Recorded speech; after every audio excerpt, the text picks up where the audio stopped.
We have all these people saying that Ish and these events that are going on in the so-called Middle East are fulfilling prophecy. Which prophecies exactly are these people fulfilling? Now, they all talk about how they believe in the Torah, they believe in the book of Deuteronomy. Well, the book of Deuteronomy talks about blessings and cursings, right?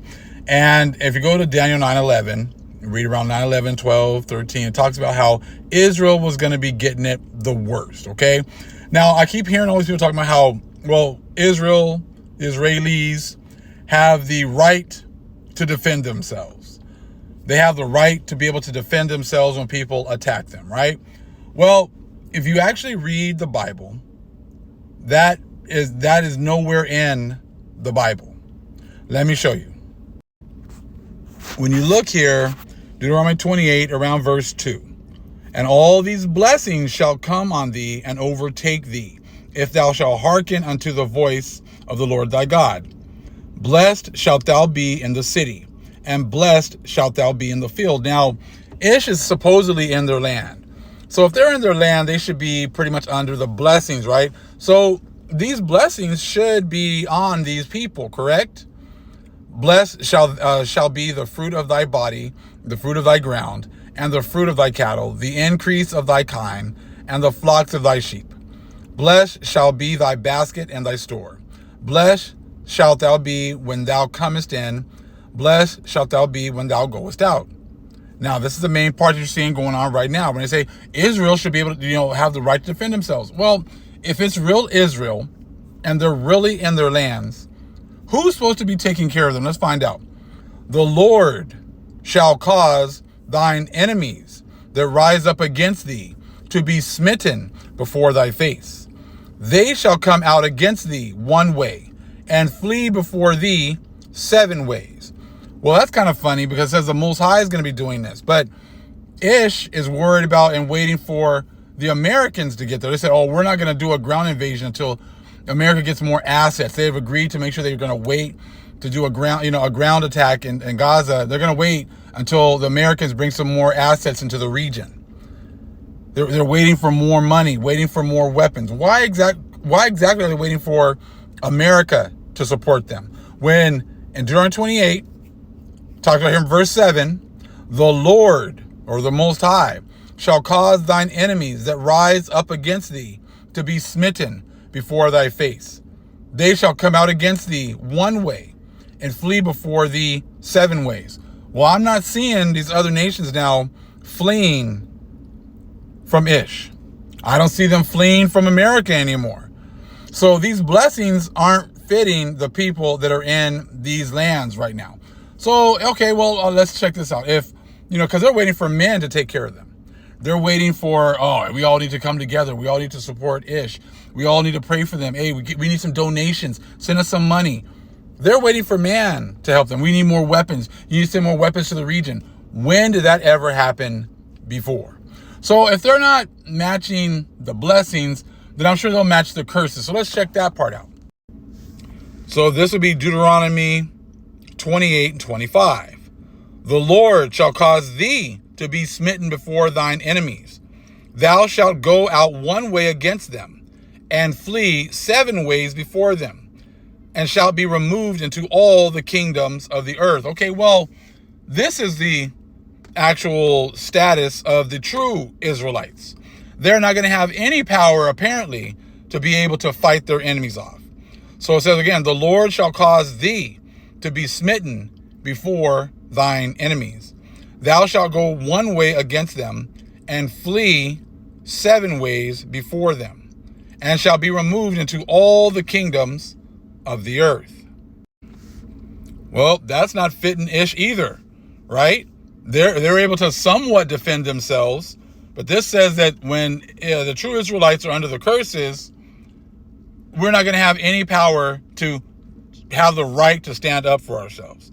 So if this group of people that's in these lands today, that they call the chosen people, don't fit the blessings and they don't fit the curses, then who in the hell are they? You're going to hear that in the news. Oh, Israel has the right to defend themselves. Well, if they're true Israel, either the Most High is going to pretty much destroy anyone that comes against them, or they're not going to have any power at all to defend themselves. It's going to be one or the other, not in the middle. Skip on down. Well, let's just continue. And thy carcass shall be meat unto all fowls of the air, and unto the beasts of the earth, and no man shall fray them away. See, this goes back to Revelation 11, with the two witnesses that are dead in the streets, and no one is tending to them, no one is burying them, any of that. Talking about the northern kingdom and the southern kingdom. You see this right here? No one's going to do anything for our people. They're going to let the birds eat our carcasses. You see that? Spiritually, they're all going to be partying while we are in a dead state. Go down to 28, Deuteronomy 28:28. The Lord shall smite thee with madness and blindness and astonishment of heart. We're not going to know ourselves. We're not going to know who we are. We're going to lose our heritage. All of that is all part of the curses. And that does not fit Ish, because they always talk about how they've never lost anything, right? And thou shalt grope at noonday, as the blind gropeth in darkness. And thou shalt not prosper in thy ways. And thou shalt be only oppressed and spoiled evermore, and no man shall save thee. So the fact that America is trying to save them shows you that those are not the people.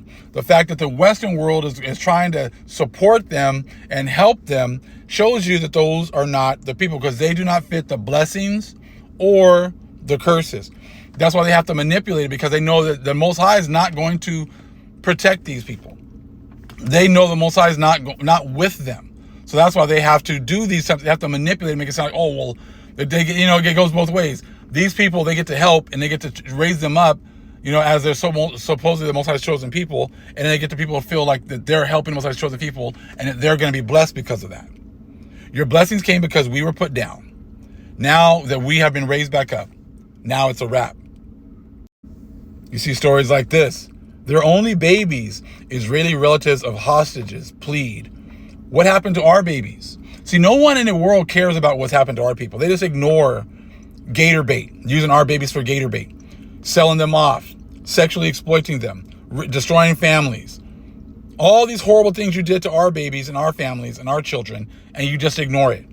They want us to feel sorry for them, but we can't even get them to acknowledge Black Wall Street even to today.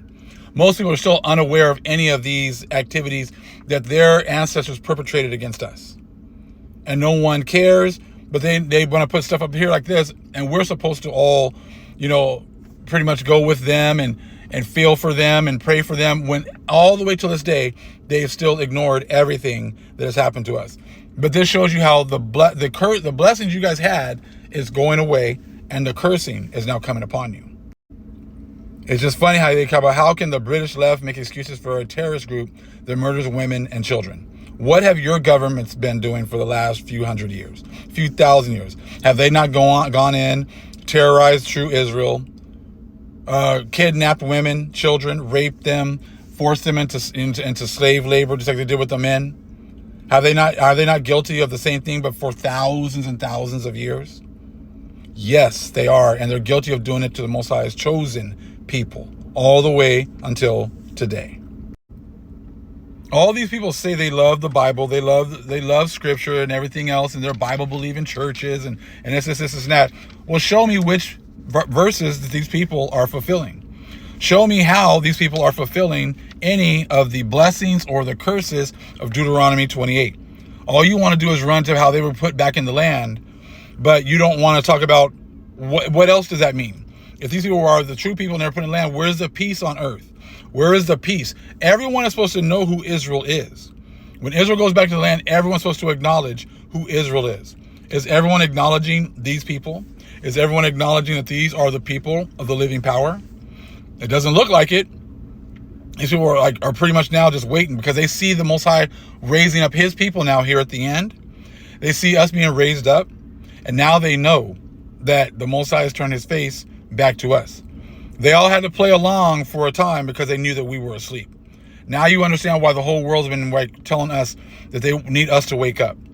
They needed us to wake up, because once they see us awakening, they know the Father has turned his face back to us, and it's go time for the rest of the world. All praise is to the Most High. Shalom, family.